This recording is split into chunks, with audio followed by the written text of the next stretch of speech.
अनंत अनंत शांति के निकेतन शासनपति भगवान महावीर स्वामी के पावन चरण वृंदों में हार्दिक वंदन नमन। मेरे अंधेरे जीवन को रोशनी प्रदान करने वाले परम उपकारी आगम ज्ञान के भंडार आगम ज्ञाता आगम पुरुष दिन शासन रतन हिमाचल के श्री उपाध्याय भगवंत श्रद्धे गुरुदेव श्री जितेंद्र मुनि जी महाराज साहब के पावन चरण कमलों में हार्दिक भावना वंदन नमन। पाठ पर विराजित तपस्वी रतन श्री प्रभु मुनि जी महाराज साहब के चरणों में वंदन। धर्म सभा में उपस्थित धर्मानुरागियों, सुशीलवती माताओं एवं बहनों, असीम पुण्यदय से भाग्यदय से आप सबको संतों का समागम और वीतरागवाणी श्रवण करने का सुअवसर प्राप्त हो रहा है। श्रीमद् उत्तराध्ययन के सूत्र 9वां अध्ययन नमी पवज्जा सुनाना प्रारंभ किया है। मिथिला नरेश राज ऋषि नमी पूर्व जन्म की स्मृति के कारण आज भोगों में रचे पचे जीवन को छोड़ने के लिए तैयार हो गए। और जब तैयार हुए हैं, क्या सोच करके कोई व्यक्ति किसी वस्तु को त्यागता है? कहते हैं बच्चे के हाथ से यदि मिट्टी छुड़वानी है तो उसे चॉकलेट दी जाती है। बच्चा जानता है कि मिट्टी में इतना स्वाद नहीं है जितना स्वाद मुझे चॉकलेट में आएगा। उसी प्रकार एक ज्ञानी व्यक्ति अपनी मुट्ठी में आए हुए उन भोगों का त्याग तभी कर पाता है जब उसे इससे कुछ सुपीरियर, कुछ और उत्तम, कुछ और बेटर मिलता है। और नमी राज ऋषि जी को बेटर ही नहीं, दी बेस्ट मिलने जा रहा है। और उसके लिए उन्होंने दुनिया के मिले हुए इन नश्वर कंफर्ट्स को त्यागने का मन बना लिया। और शास्त्रकार क्या कह रहे हैं? सरई जाए सरे तो भयावा सया संबोधो अणुतरे धम्मे पुत थरे तुरजे अभिनिकमय नमीराया। नमी राजा, राजा किसको बोलते हैं? राजते शोभते इति राजा, जिसकी शोभा अलग होती है। सामान्य लोगों में भी जिसकी चमक, जिसकी द्युति, जिसकी कांति, जिसका वैभव अलग कुछ विशेष होता है, उसे राजा कहा जाता है।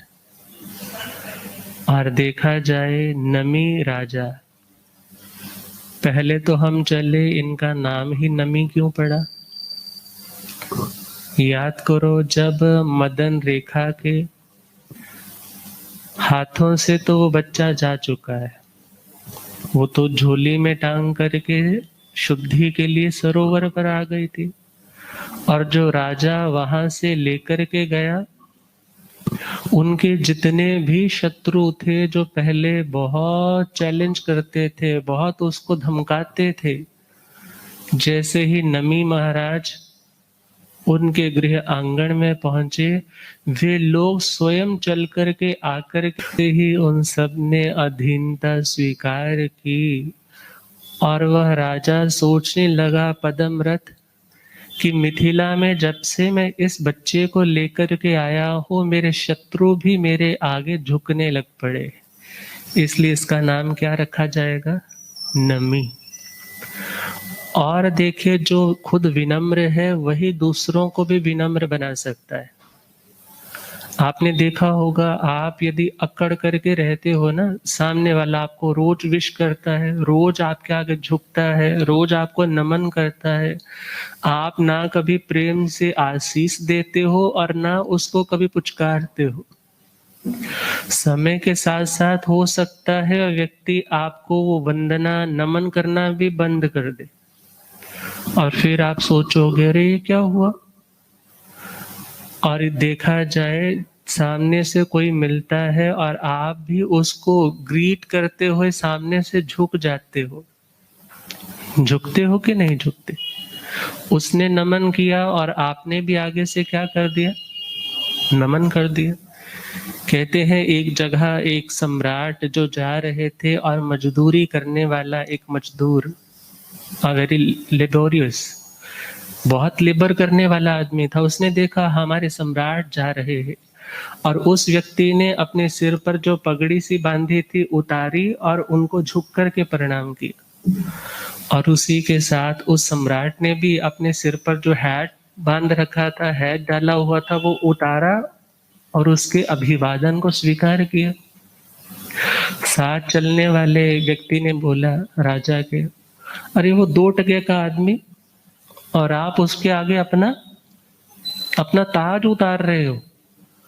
कहने लगे तुम यह सोचो कि वो 2 टके का आदमी जानता है कि विनम्रता क्या चीज होती है, और यदि मैं 100 टके का आदमी भी यदि विनम्रता का पाठ उसकी विनम्रता की रिस्पॉन्स में नहीं दिखा पा रहा, तो मैं तो उससे भी गया गुजरा। और जो विनम्र होता है वो दूसरों को भी विनम्र कर देता है, जो स्वयं झुकता है वो दूसरों को भी झुका देता है, और जो व्यक्ति अकड़ता है फिर टूटने के अलावा, बिखरने के अलावा उसके पास कोई ऑप्शन नहीं रहता। और नमी महाराज स्वयं विनम्र भी थे। जब माता मदन रेखा ने बताया कि चंद्रयश तुम्हारे बड़े भाई है, तो सारा अभिमान छोड़ करके क्षमा याचना के लिए सबसे पहले वो चले और कहने लगे कि ये सारा राज्य आप संभालिए, मुझे यह राज्य नहीं करना, मैं तो आपका सेवक बन करके रहूंगा। तो विचार कीजिए, ये नमी शब्द विनम्रता, नमन, झुकना, डाउन टू अर्थ पर्सनैलिटी को बताने वाला शब्द है। और ऐसे नमी महाराज जिन्होंने अपने पूर्व जन्म को जब स्मृति में देखा और स्वयं संबुद्धो अणुत्तरे धम्मे, स्वयं प्रतिबुद्ध हुए, बाहर से किसी ने आकर के नहीं बोला कि तू दीक्षा ले ले, अब तेरे को पुराना जन्म तो याद आ ही क्या, तू साधु था, तू देवता था, बल्कि स्वयं खुद डिसीजन लिया कि अब मुझे इस दुनिया के वैभव को सत्य मानने का भ्रम पालना नहीं है। क्योंकि कहते हैं ना, आप कुछ भी पाल लो, कोई कहता है जी मुझे तो पैट्स अच्छे लगते हैं, सामने वाले ने कहा तो वो पाल ले, कहने लगा मुझे ये अच्छा लगता है, बोले तो शेर भी पाल ले, मगर कभी भ्रम मत पालना। क्या मत पालना? भ्रम मत पालना। क्योंकि हमारे पतन के 2 ही कारण होते हैं, पहला अहम और दूसरा वहम। जहां अहम होता है वहां व्यक्ति अपने उस अहम, अपने उस ईगो को पुष्ट करने के लिए बड़े बड़े संघर्ष करता है। और जहां वहम हो जाता है, कहते हैं ना वहम की कोई बीमारी, उस बीमारी का कोई इलाज नहीं। और हम यहाँ पर देखें, नमी महाराज को जब पूर्व जन्म स्मृति में आया तो उन्होंने सोचा कि अब मैं वो करूंगा जो मुझे करना अनिवार्य है। दुनिया के काम करने अनिवार्य थे, मगर लौकिक दृष्टि से। आध्यात्मिक दृष्टि के लिए जो अनिवार्य है, जो एसेंशियल है, जो इंडिस्पेंसेबल है, वह तो उनके लिए दीक्षा लेना ही है। और वे दीक्षित कहाँ होने जा रहे हैं? अणुत्तरे धम्मे, अणुत्तर धर्म में। तो कल हम बात कर रहे थे धर्म की व्याख्या। धर्म क्या चीज है? एक धर्म का अर्थ है स्वभाव, हमारी नेचर, हमारे गुण, हमारे एट्रीब्यूट्स, और अपने धर्मों का अन्वेषण करना, अपने आत्मा के धर्मों में रमने का अभ्यास करना, यह भी तो धर्म है। और हम आगे चले तो धर्म के लिए बोला गया है कि धर्मो रक्षति रक्षिता, आप जिस धर्म की रक्षा पालना करते हो वह धर्म फिर आपकी रक्षा करता है। इसके लिए क्या समझाया था, जिस भोजन को आप धारण करते हो, आप ग्रहण करते हो, वे खाया हुआ उत्तम भोजन फिर आपको भी तो धारण करता है, आपकी जिंदगी को बनाए रखने में वह रीजन बनता है। इसी प्रकार धर्म को यदि हम धारण करते हैं तो कभी मुश्किल मुसीबत आती भी है, सपोज उस टाइम कोई समाधान नहीं भी हो रहा, परंतु एटलीस्ट वो धर्म आपको एक संभल देता है, एक सहारा देता है, एक कॉन्फिडेंस लेवल को मेंटेन रखने की एबिलिटी देता है, शक्ति देता है कि हे आत्मा, तूने आज तक किसी का बुरा इस जीवन में नहीं किया, नहीं किया तो तुझे डरने की क्या जरूरत है। और यदि हाँ पूर्व जन्म का कोई कर्म होगा तो उस कर्म को भोगे बिना तो छुटकारा होने वाला नहीं, फिर डरने की क्या बात है। अर्थात धर्म करने वाला व्यक्ति स्वयं भी शांत है, अपने सराउंडिंग्स को भी अच्छा प्रसन्नमय बना करके रखता है। ये नहीं है आप तो धर्म कर रहे हो और साथ वालों को दुखी करके रखा है, बल्कि धार्मिक व्यक्ति स्वयं भी प्रसन्न है और अपने सराउंडिंग्स को भी, अपने इर्द गिर्द के लोगों को भी प्रसन्नता, सद ज्ञान देकर के अपनी अच्छी वाइब्रेशंस के माध्यम से उनको भी शांत करने वाला होता है। तो धर्म के संदर्भ में श्रीमद् ठाणंग सूत्र के 10वें ठाणे में 10 प्रकार के धर्मों का वर्णन आता है। वहां पर तो राष्ट्र धर्म, ग्राम धर्म, कुल, गण इत्यादि यह धर्म बताए, मगर जो सबसे इम्पोर्टेंट है वो लास्ट वाले 3 है, और तीसरे ठाणे में इन 3 धर्मों का भी वर्णन है। और वहां पर फरमाया है श्रुत धर्म, चारित्र धर्म और अस्तिकाय धर्म। धर्म कितनी तरह का? 3 तरह का। पहला श्रुत धर्म, दूसरा चारित्र धर्म और तीसरा अस्तिकाय धर्म। श्रुत धर्म का मतलब क्या है? सुनकर, पढ़कर जो आत्मा का ज्ञान होता है, और उस ज्ञान के आलंबन से, उस ज्ञान की नौका मिलने के कारण जब कभी हमारे विचार गिरने लगते हैं, वो धर्म की सीखी हुई बातें हमें फिर डूबने से बचा करके पुनः उस नौका में बैठा देती है। तुझे डूबना थोड़ा ही है, तुझे तो तरना है। यदि ये धर्म की नौका होगी तो आप स्वयं तो तर ही रहे हो, यदि कोई डूब रहा है उसको भी तो बचा सकते हो। जैसे एक पिता के पास सपोज 1 करोड़ रुपया अपनी इन्वेस्टमेंट है, बंटवारा वो कर चुका है, बच्चों को दे चुका है, मगर किसी एक बच्चे का बिजनेस फेल हो गया।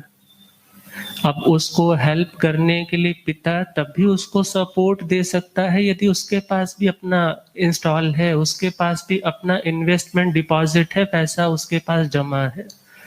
और यदि नहीं होगा तो वो भी उसकी कोई हेल्प।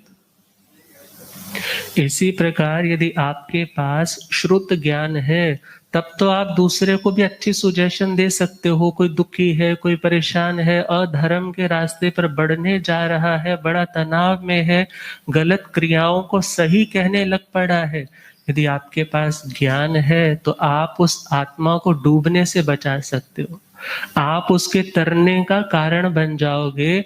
और याद रखना, तारोगे तो तर जाओगे, मारोगे तो मर जाओ। यदि दूसरे व्यक्ति को जो डूब रहा है उसको उभारोगे तो आप कभी ऐसा पाप कर्म सपोज उदय में आ गया और आप डूबने जा रहे थे, मगर फिर वही व्यक्ति आकर के आपको संभाल ले। इसलिए श्रुत धर्म एक नौका के समान है। और श्रुत का अध्ययन क्यों करना चाहिए? कि जो मन अस्थिर रहता है, चंचल रहता है, अनस्टेबल रहता है, भगवान कहते हैं तुम्हारे इस चंचल मन को एक दिशा मिल जाएगी, एक प्रोजेक्ट मिल जाएगा कि तुझे यह पढ़ना है। अदरवाइज माला करोगे तो माला में सब लोगों की कंसंट्रेशन तो होती नहीं। बहुत से तो कहते हैं जुबान तो नवकार मंत्र बोल रहा है और मन दुनिया की ही बातें बोलने जा रहा है।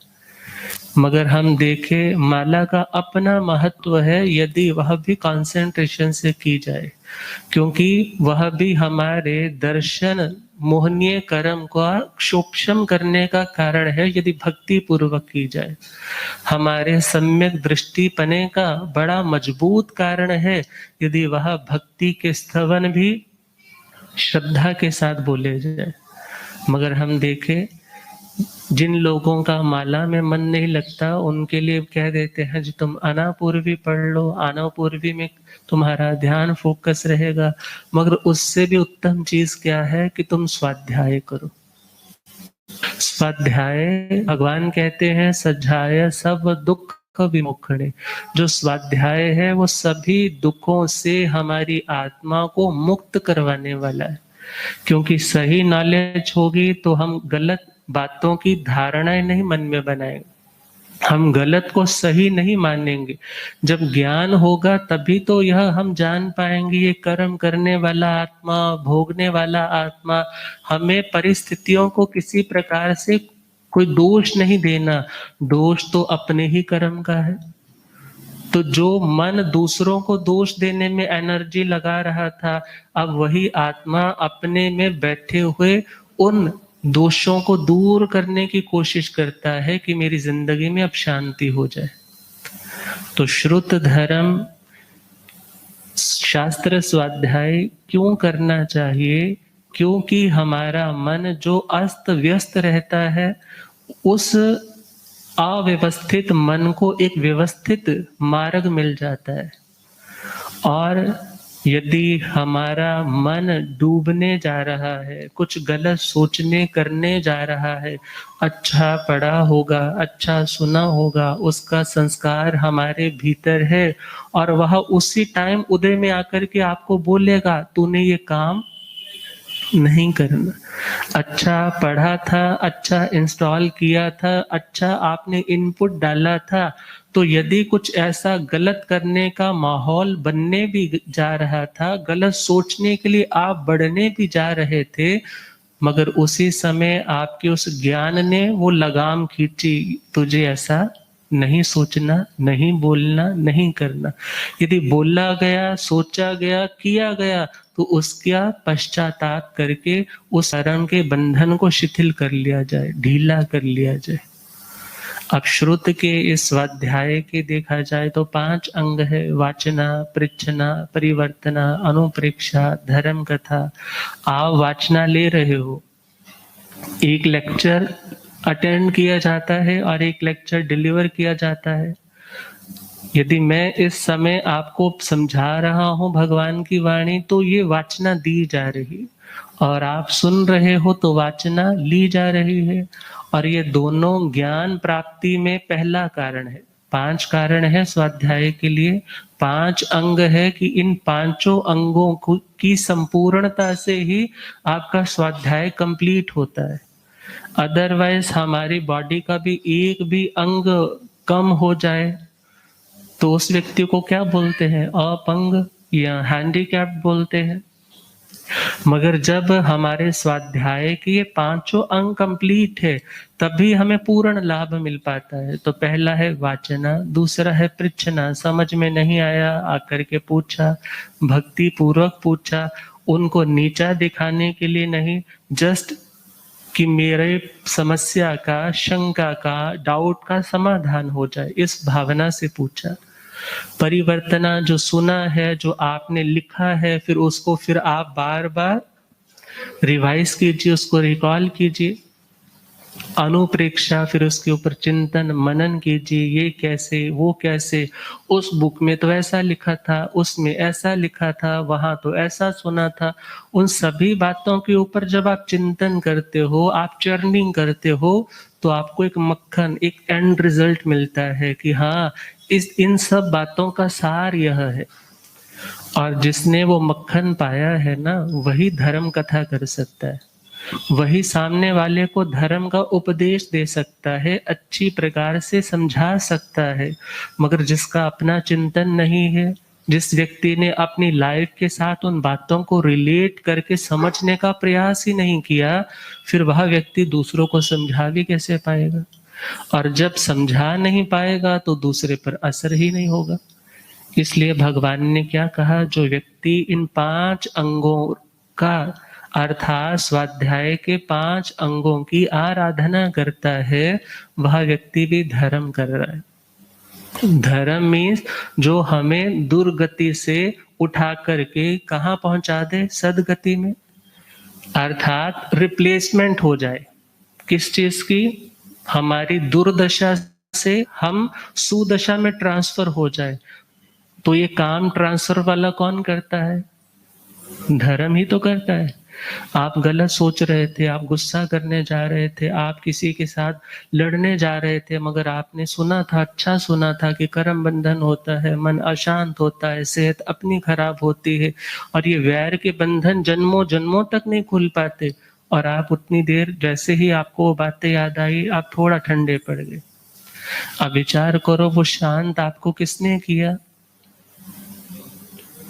आपकी दुर्गति होने वाली थी, आप उस टाइम प्रेजेंट स्टेट में भी दुर्गति में ही थे, आपका मन अशांत था, आपकी ब्लड की जो गति है वो भी बहुत तेज थी, इतनी तेज कि मानो कि कुछ देर और भी गुस्सा बने रहे तो हो सकता है ब्रेन हैमरेज हो जाता। पैरालिसिस के अटैक तक गुस्से के कारण आ जाते हैं। बहुत से लोग गुस्सा दिखा देते हैं, बहुत से अंदर ही अंदर उस गुस्से को रोटेट करते रहते हैं, और फिर समय आने पर जो बस्ट आउट होता है तो उन लोगों को या तो बीपी की समस्या, बहुत हाइपर टेंशन वाली, और बहुत से लोग ऐसे हैं जिनको हार्ट की समस्या, पैरालिसिस के अटैक। ये किसके कारण? एक डॉक्टर के हार्ट के सर्जरी के वार्ड के बाहर लिखा था, अगर दिल खोल लेते अपने यारों के साथ तो आज ना खोलना पड़ता औजारों के साथ। अर्थात जब आप अपनी उस बात को किसी सुज्ञ, किसी विज्ञ, किसी समझदार के साथ डिस्कस नहीं ना करते, यदि वो ज्ञानवान है तो आपके गुस्से को कंट्रोल करने की शिक्षाएं देगा, बढ़ाने की शिक्षा नहीं देगा।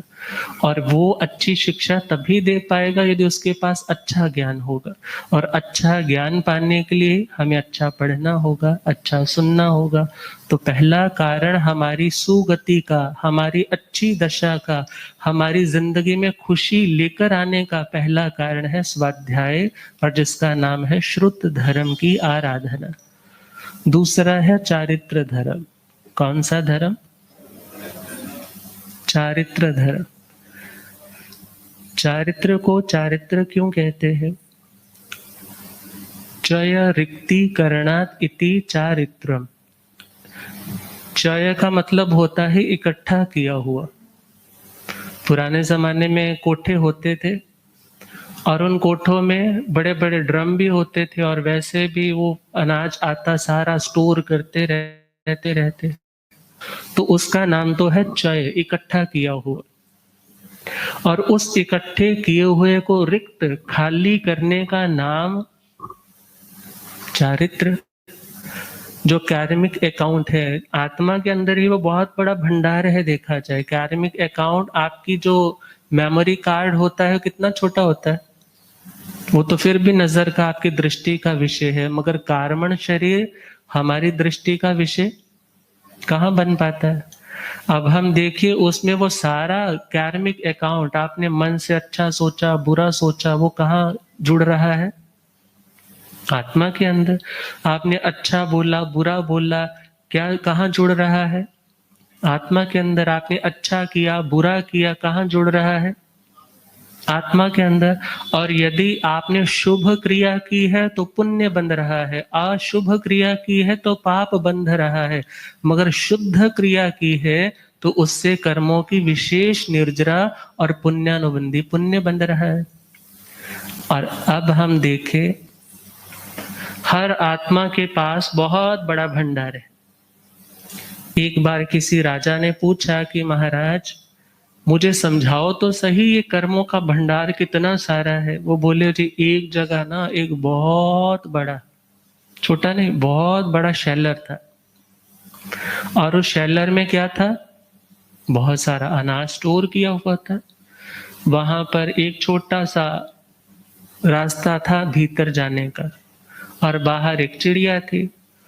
अब वो चिड़िया आती है, उस बोरी में से अनाज का एक दाना लेती है और फुर्र करके उड़ जाती, फिर दोबारा आती है, दाना लेती है, फुर्र करके उड़ जाती है, फिर आती है, दाना लेती है, फुर्र करके उड़ जाती है। शाम हो गई, कहने लगा महाराज आपकी तो ये कहानी नहीं खत्म हो रही। कहने लगे भाई तूने ही तो पूछा है कर्मों का भंडार कितना सारा है। वो तो आती है लेकर के चली जाती है, मगर वो जाती हुई तो दिख रही है, मगर जो और स्टोर किया जा रहा है दूसरे दरवाजे से लेकर के तो दाना जा रही है, और आ क्या रही है, बोरियों की बोरियां, ट्रक के ट्रक भर कर के आ रही। और इसीलिए तो हमारा वो कार्मिक अकाउंट खाली होता ही नहीं। और जो साधना हमारे उस कार्मिक अकाउंट को, हमारे उस कार्मण शरीर को कमजोर बना दे, उसको खाली कर दे, उस भंडार को रिक्त कर दे, उसका नाम है चारित्र। और मोक्ष भी तो वही स्थिति है जहां पर ना पुण्य है ना पाप है, जहां पर आत्मा की टोटल विशुद्ध, टोटल प्योर दशा है। दो तरह के विचार होते हैं, एक पॉजिटिव और एक नेगेटिव, पॉजिटिव और नेगेटिव, मगर तीसरा विचार होता है जिसे बोलते हैं प्योर। पॉजिटिव से पुण्य बंधेगा और नेगेटिव से पाप बंधेगा, और जो प्योर थॉट है उससे कर्मों की विशेष निर्जरा होगी। अब हम चले, जो कार्मिक अकाउंट है उसे खाली करने का जो साधन है, जो क्रिया है, जो प्रोसेस है, उस प्रोसेस का नाम चारित्र है। वो चारित्र दो तरह का है, एक गृहस्थ का है जिसे आगार का चारित्र कहा है, एक साधु का है जिसे अणगार का चारित्र कहा है। कुछ रूल्स एंड रेगुलेशंस जैसे 5 अणुव्रत है, 3 गुण व्रत है, 4 शिक्षा व्रत है, वो चीजें किसके लिए है, श्रावक के लिए। और जो 5 महाव्रत है, छठे रात्रि भोजन का आजीवन त्याग है, वह साधना किसकी है, साधु की है। और देखा जाए ये दोनों के दोनों अपने उस कार्मिक अकाउंट को खाली करने का जो पुरुषार्थ, जो पराक्रम, जो मेहनत, जो वर्क हार्ड कर रहे हैं, उस सारी क्रिया का नाम क्या है, चारित्र। और इस चारित्र में ही हम संवर भी ले सकते हैं कि वो उस शेलर में और गाड़ियां ना आए, समझ रहे हो ना, और गाड़ियां ना आए भर भर के। यदि और गाड़ियां भर भर के आ रही है तो एक एक दाना उठाने से तो वो खाली होने वाला। एटलीस्ट हम जितना निकाल रहे हैं, हमें कोशिश क्या करनी है कि हम उससे बहुत कम अंदर स्टोर करें। फिर तो कभी हिम्मत बन सकती है खाली हो जाएगा, मगर ऐसे ही रोटेशन चलती रही तो ये अनादि काल से चलती आ रही है, और अनंत काल तक भी ये खाली बंद होने वाली नहीं होगी। तो तीसरा धर्म है अस्थिकाय धर्म। कौन सा धर्म, समझ आ रहा है तो यू शुड रेस्पॉन्स।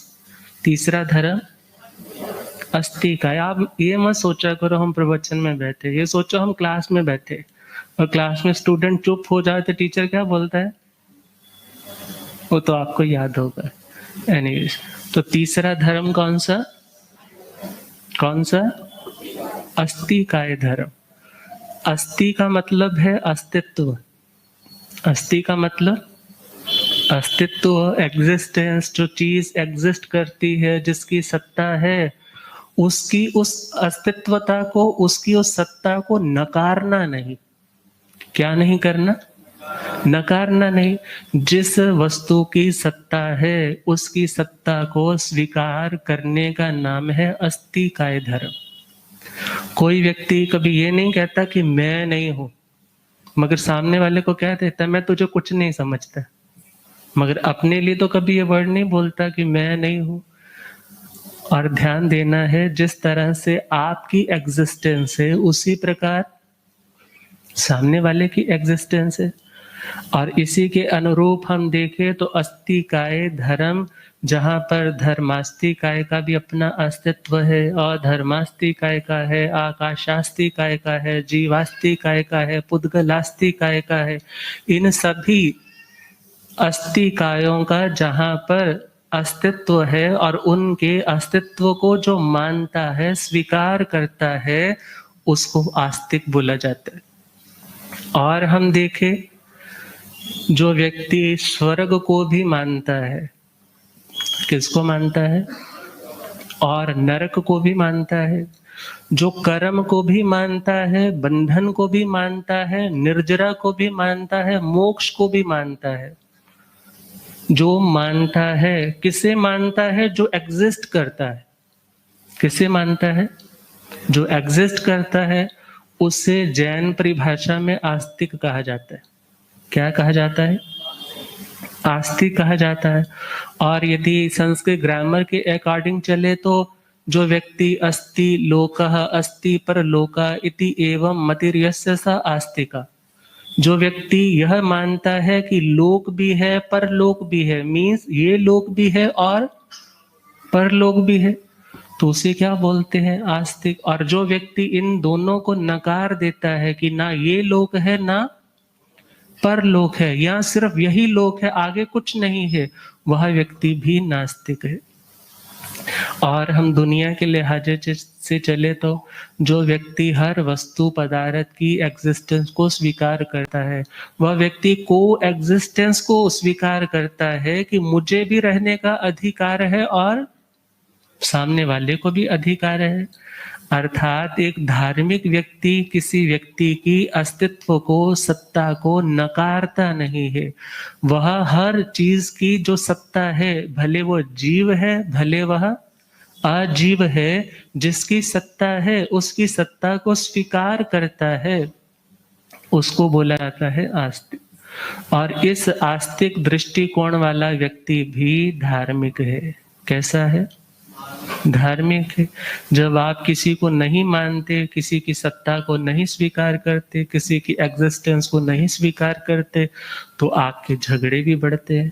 मगर जब आपने देखा उसके संस्कार, उसकी आदतें वो उसकी है, मगर मेरे संस्कार, मेरी आदतें मेरी है, उसकी एग्जिस्टेंस अलग है और मेरी एग्जिस्टेंस अलग है, इसलिए मुझे किसी भी प्रकार से उनकी गलत बातों को खुद के ऊपर अप्लाई नहीं करना, बल्कि सामने वाले के अपने संस्कार है, आप इसे स्वीकार करते हो तो आप धार्मिक हो, और आप अपनी आत्मा के संस्कारों को भी स्वीकार करते हो तो भी धार्मिक है। और निश्चय से चले तो, जो डेफिनेट ट्रुथ है उसकी दृष्टि से चले तो सब आत्माएं शुद्ध है, सब आत्माएं प्योर है, सब आत्माएं निश्चय दृष्टि से कर्मों से मुक्त है। इस दृष्टिकोण का नाम भी आस्तिक दृष्टिकोण है। और ऐसा अणुत्तर धर्म, जिस अणुत्तर धर्म में दीक्षित होने के लिए कौन जा रहे हैं? नमिराज ऋषि। तो तभी उनके लिए क्या कहा? नमी छोड़ कर चले हैं, नमी छोड़ कर चले हैं, मिथिला की राजधानी जो है पराया उसमें खोए क्यों जिंदगानी, जो है पराया उसमें खोए क्यों जिंदगानी। कोई कहता है ना कि तुम इस व्यक्ति का कुछ करो, तो आप सोचते हो ये मेरा बनेगा या नहीं बनेगा। यदि तो कोई चांस लगता है कि ये मेरे साथ जुड़ेगा, ये मेरे लिए बेनिफिशियल होगा, तो आप अपने सुखों को छोड़ कर के उसकी केयर करने लग जाते हो। मगर जब आपको लगता है अरे इससे तो कोई फ़ायदा होने वाला ही नहीं है, तो यदि सपोज़ आप उसको फ़ीड कर भी रहे थे ना, तो आप उसको फ़ीड देना, आप उसकी केयर करना सब कुछ बंद कर देते हो। इसी प्रकार जो निश्चय रूप से सत्य को जानते हैं, वे जानते हैं कि दुनिया में आप कितना भी किसी का करो, दुनिया का कोई भी रिश्ता परमानेंट नहीं है। यहाँ तक कि इस देह का और इस आत्मा का जो रिलेशन है वह भी परमानेंट शाश्वत नहीं है।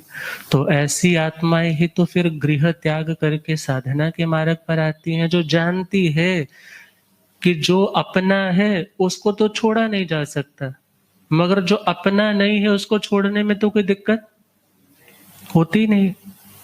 और जो इस सत्य को जान चुके हैं और स्वीकार कर लिया है कि वास्तव में अपना तो अपनी आत्मा है, इसके अलावा आपके साथ और कुछ नहीं जाने वाला, ना कॉस्ट्यूम, ना आपके डिजाइनर कपड़े, ना आपकी ज्वेलरी, ना आपकी जमीन, ना आपका ये शरीर, कुछ भी जाने वाला नहीं। और जो आत्माएं जान जाती है, जाने वाली है आत्मा, और आत्मा के अपने कर्म, फिर अपने कर्मों को सुधारने के लिए इस दुनिया से डिटैच होकर के वो आत्माएं साधना करने के लिए निकल पड़ती है। तो आज नमी राज ऋषि भी आणुत्तर धर्म में निष्क्रमण करने जा रहे। और आणुत्तर धर्म को आणुत्तर क्यों कहा है? धर्म को आणुत्तर क्यों कहा? आणुत्तर का मतलब है जिससे ऊपर और कोई नहीं।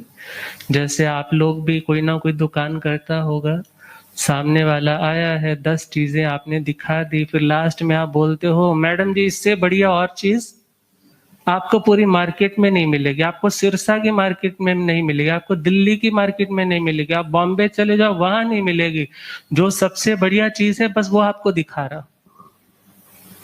मगर आप लोगों की बातों में एक लालसा, एक प्रॉफिट की भावना होती, मगर इस अणुत्तर मार्ग की, इस अणुत्तर धर्म का जो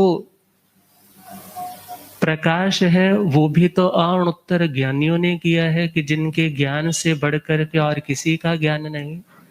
क्योंकि केवल ज्ञानियों को भी अणुत्तर 10 चीजें होती है, उनके पास 10 चीजें दुनिया से भी उत्कृष्ट होती है। श्रीमद् ठाणंग जी सूत्र में फरमाया है 10 चीजें कौन सी? पहला है अनंत ज्ञान। कितना ज्ञान? अनंत ज्ञान। अनंत ज्ञान का मतलब है वस्तु के जो विशेष गुण धर्म है उनको जानने की जो कैपेसिटी है उनके पास अनंत है, जिसको हम बोल सकते हैं वो सर्वज्ञ है, वे ऑमनिशिएंट है। अब हम देखें वे आत्माएं जो अनंत ज्ञानी, और दूसरा अणुत्तर गुण बताया है अनंत दर्शन। सामान्य धर्म को जानने का नाम है दर्शन, और वो भी उनके पास अनंत है। अनंत ज्ञान, अनंत दर्शन, अनंत चारित्र, और अनंत तप, और अनंत बल वीर्य। कितने हो गए? 5। आगे चले तो अनंत उनके पास खंती है। खंती का मतलब उनके जीवन में जो क्षमा है वह भी अनंत है। अनंत मुक्ति, उनके जीवन में निर्लोभता भी अनंत है। सामने कुछ भी आ जाए, किसी वस्तु के प्रति कोई आकर्षण नहीं। अनंत मुक्ति, अनंत खंती, अनंत मुक्ति, अनंत अज्जवे। आर्जव अर्थात सरलता, उनकी जिंदगी में सरलता कितनी है? अनंत, मीन्स बेअंत है, कोई हिसाब ही नहीं, अरे इतने सरल। और चले तो अनंत अज्जवे, अनंत मन में मृदुता। मृदुता का मतलब कोमलता। मृदवी बोलते हैं किशमिश को, सौगी होती है ना, उसको संस्कृत में मृदवी बोलते हैं। और मृदवी देखा जाए बाहर से भी नरम होती है और मीठी भी होती है। और इसी प्रकार जिनका हार्ट, जिनका हृदय कितना करुणामय है, कितना कितना सॉफ्ट है, अर्थात जो व्यक्ति करुणा से भरा है वही तो 6 काया की रक्षा का उपदेश देने के साथ साथ स्वयं भी उसका पालन पूरी तरह से कर पाता है। और हम देखें लास्ट 10वां गुण है अनंत वीर्य, अर्थात उनका बल, उनका पराक्रम, उनकी शक्ति, उनका पोटेंशियल अनंत अर्थात अनंत रूप से जागृत हो चुका है।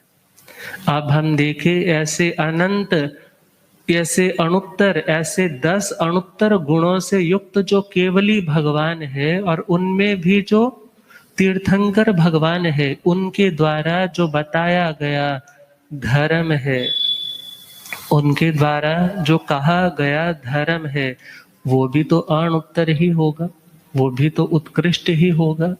और ऐसे उत्कृष्ट धर्म को जान करके, समझ करके आज नमी राजा घर से निकलने लगे। अणुत्तर धर्म की व्याख्या में हम एक और दृष्टांत समझे। श्रीमद् दशवीं कालिंदी सूत्र की पहली ही गाथा है जो बहुत से लोगों को याद होगी। धम्मो मंगल मुकिठ अहिंसा संयमो तवो देवा नमस्ते जस धम्मे संयमो। यहाँ पर धर्म के परिभाषा को क्लियर किया है। धर्म कौन सा धर्म? अणुत्तर धर्म है। धम्मो मंगल मुक्कीठं, धर्म उत्कृष्ट मंगल है।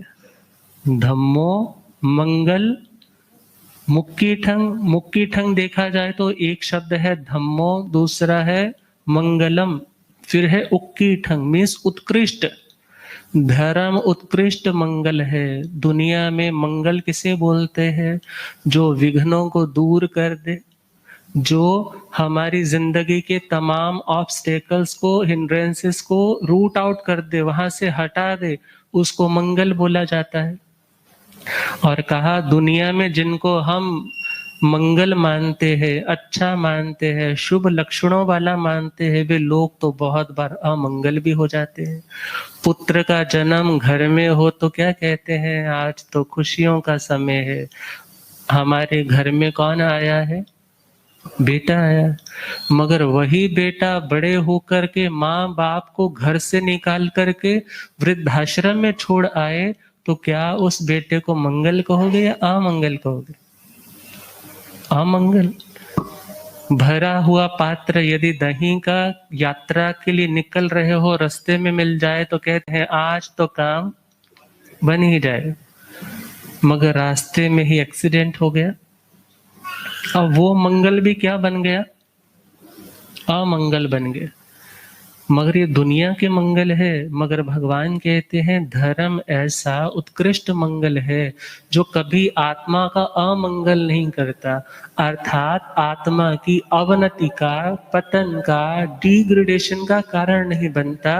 ऐसा जो उत्कृष्ट मंगल रूप धर्म है वो कौन सा है? अहिंसा, संयम और तप। ही आत्मा को मानने वाले धर्म प्रधान ग्रंथ है। उन सभी में अहिंसा का स्वरूप अलग अलग रूप से बताया है, और उन सब ने यही कहा है जिस प्रकार तुम जीना चाहते हो उसी तरह दूसरे जीना चाहते हैं।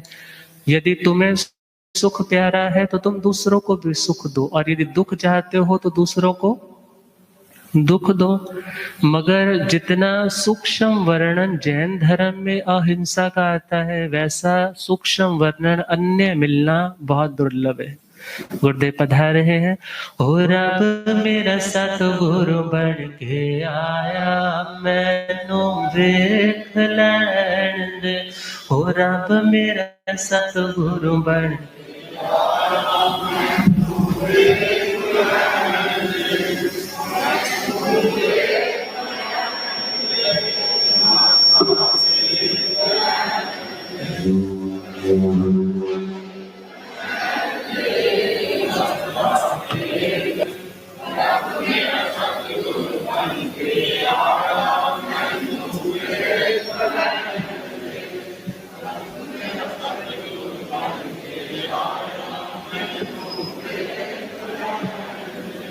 ओ चिट्टा चोला मुखते हंसा चिट्टा चोला मुखते पट्टे हंसा वाले चाल होत चुकना संसार मैनो देख ले होत चुकना संसार मैनो देख ले हो रब मेरा सतगुरु बन के आया मैनो हो पौंदे पौंदे पानी देना सुखे बूटे हरे कर देना पौंदे पौंदे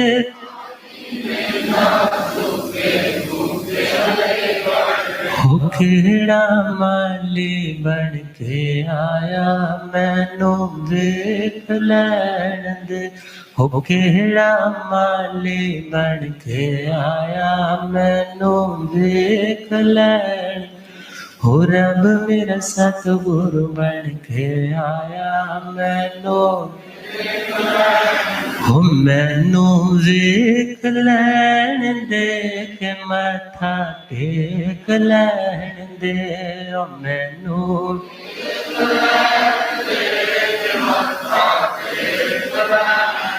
हो रब मेरा सतगुरु बन के आया मैनू हो रब मेरा सतगुरु बन के आया मैनू बोलिए आगम ज्ञाता आगम पुरुष जिन सरदन हिमाचल केसरी उपाध्याय भगवंत श्रद्धे गुरुदेव श्री जितेंद्र मुनि जी महाराज।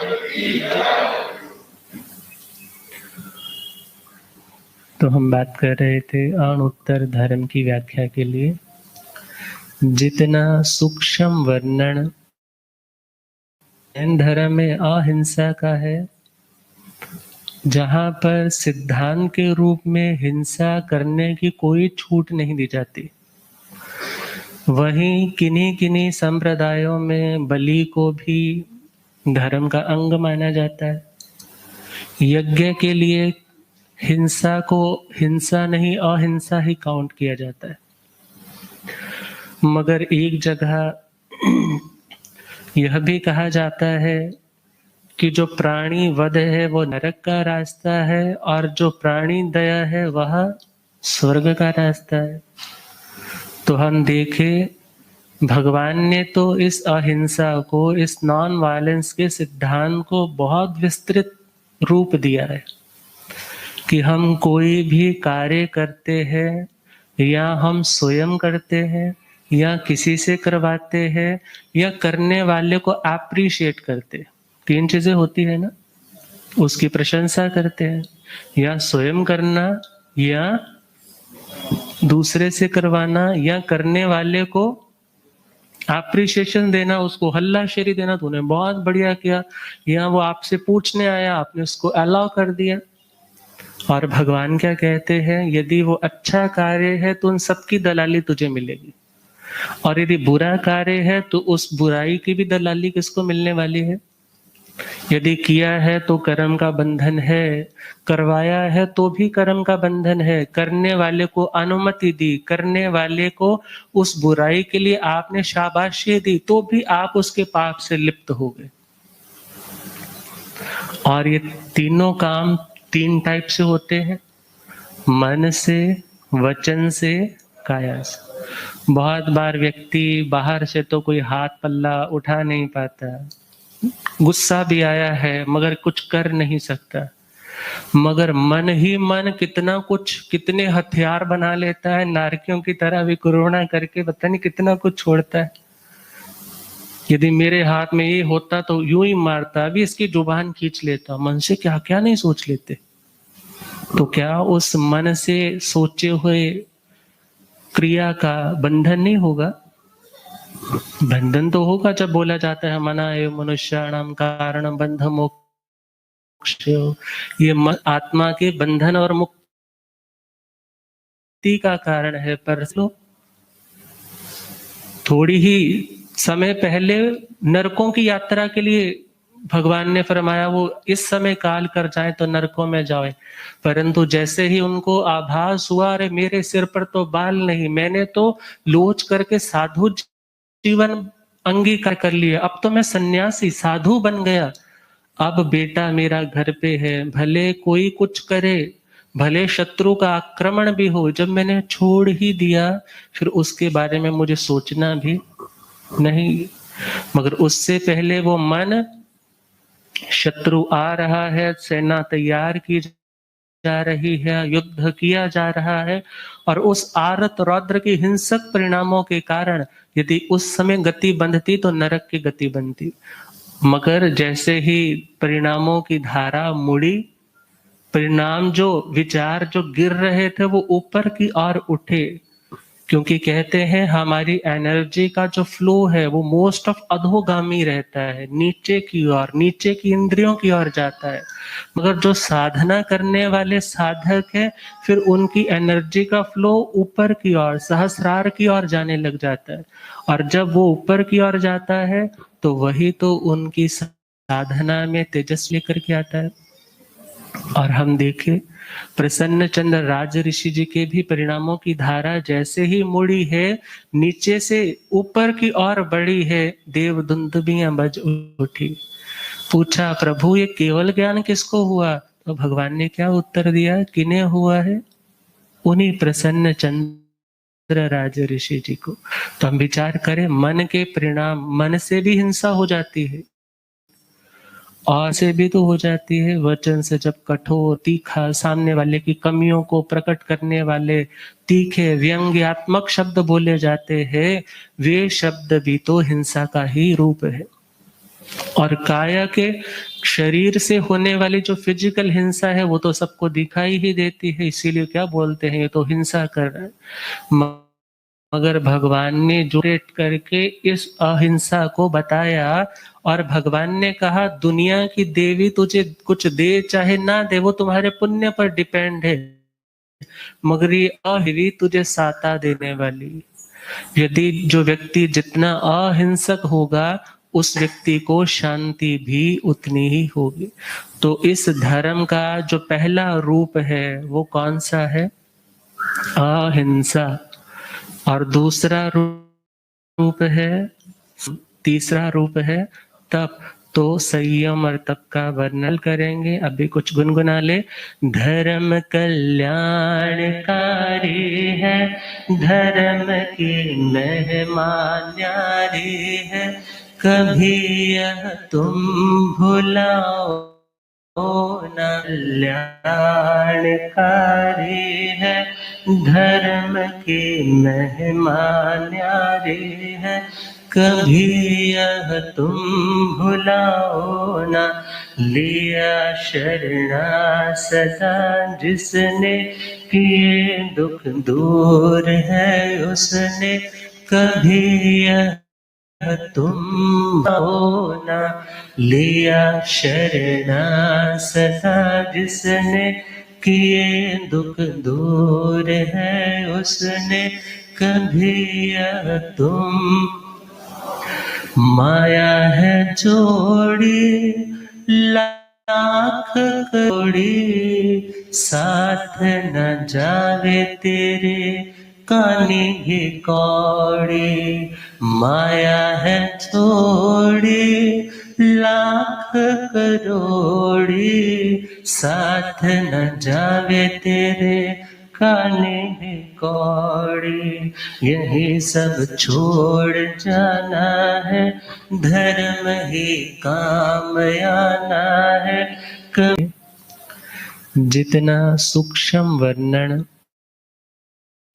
धर्म में अहिंसा का है, जहाँ पर सिद्धांत के रूप में हिंसा करने की कोई छूट नहीं दी जाती, वहीं किन्हीं किन्हीं संप्रदायों में बलि को भी धर्म का अंग माना जाता है। यज्ञ के लिए हिंसा को हिंसा नहीं अहिंसा ही काउंट किया जाता है। मगर एक जगह यह भी कहा जाता है कि जो प्राणी वध है वो नरक का रास्ता है, और जो प्राणी दया है वह स्वर्ग का रास्ता है। तो हम देखें, भगवान ने तो इस अहिंसा को, इस नॉन वायलेंस के सिद्धांत को बहुत विस्तृत रूप दिया है कि हम कोई भी कार्य करते हैं, या हम स्वयं करते हैं, या किसी से करवाते हैं, या करने वाले को अप्रिशिएट करते हैं। 3 चीजें होती है ना, उसकी प्रशंसा करते हैं, या स्वयं करना, या दूसरे से करवाना, या करने वाले को अप्रिशिएशन देना, उसको हल्लाशेरी देना, तूने बहुत बढ़िया किया, या वो आपसे पूछने आया, आपने उसको अलाउ कर दिया। और भगवान क्या कहते हैं, यदि वो अच्छा कार्य है तो उन सबकी दलाली तुझे मिलेगी, और यदि बुरा कार्य है तो उस बुराई की भी दलाली किसको मिलने वाली है।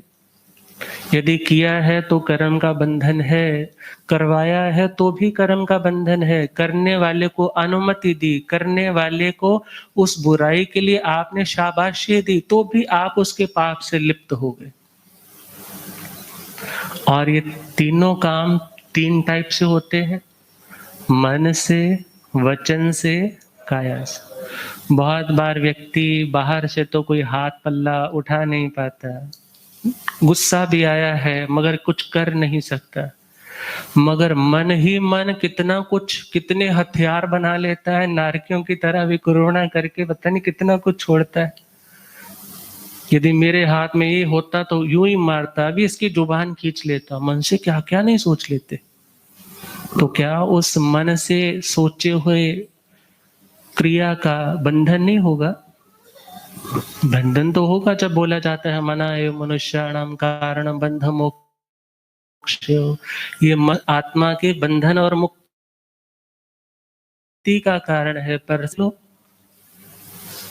थोड़ी ही समय पहले नरकों की यात्रा के लिए भगवान ने फरमाया वो इस समय काल कर जाए तो नरकों में जाए, परंतु जैसे ही उनको आभास हुआ अरे मेरे सिर पर तो बाल नहीं, मैंने तो लोच करके साधु जीवन अंगीकार कर लिया, अब तो मैं सन्यासी साधु बन गया, अब बेटा मेरा घर पे है, भले कोई कुछ करे, भले शत्रु का आक्रमण भी हो, जब मैंने छोड़ ही दिया फिर उसके बारे में मुझे सोचना भी नहीं।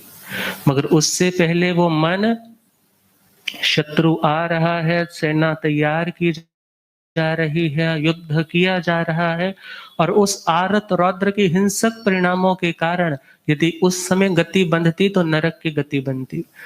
मगर जैसे ही परिणामों की धारा मुड़ी, परिणाम जो विचार जो गिर रहे थे वो ऊपर की ओर उठे, क्योंकि कहते हैं हमारी एनर्जी का जो फ्लो है वो मोस्ट ऑफ अधोगामी रहता है, नीचे की ओर, नीचे की इंद्रियों की ओर जाता है।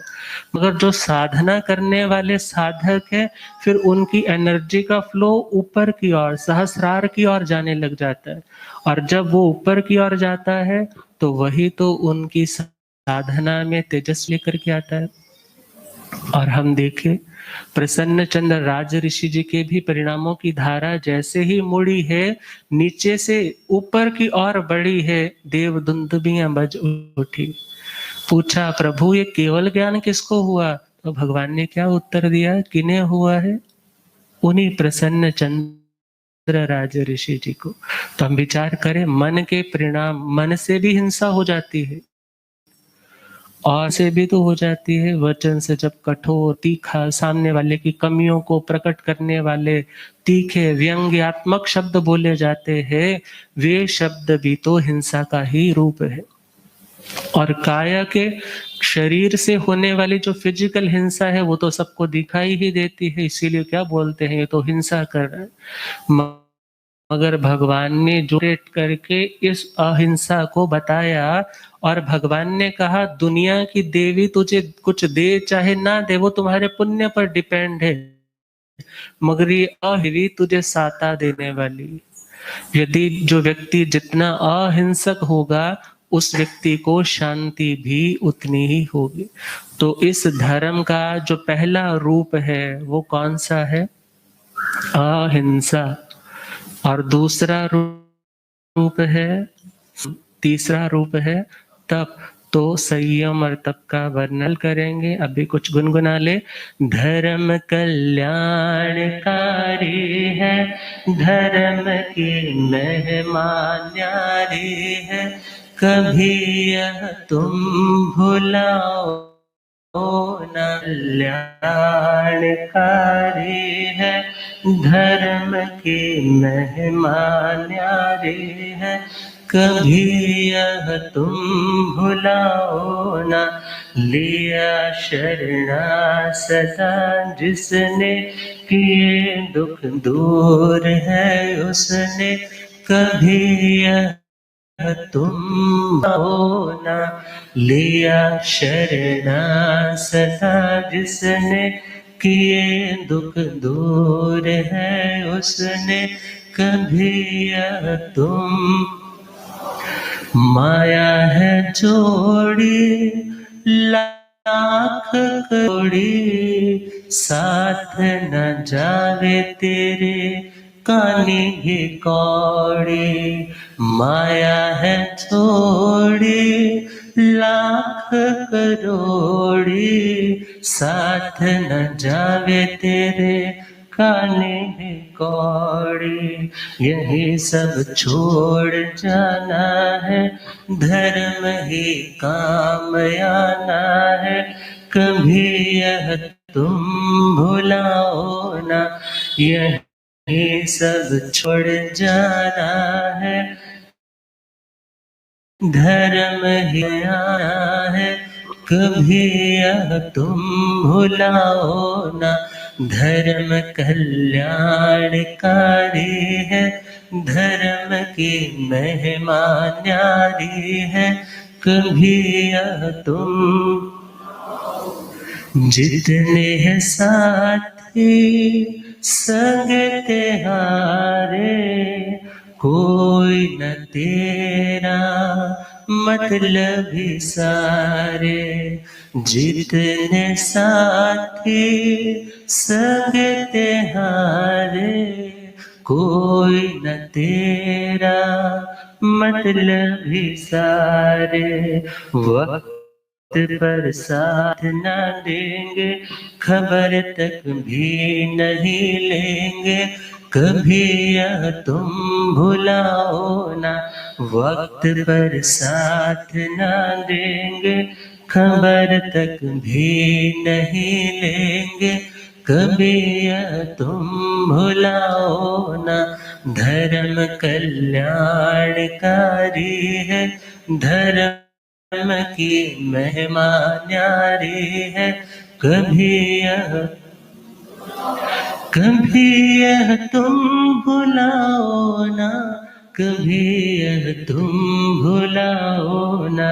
लिया शरणा सदा जिसने, किए दुख दूर है उसने, कभी यह तुम भुलाओ ना।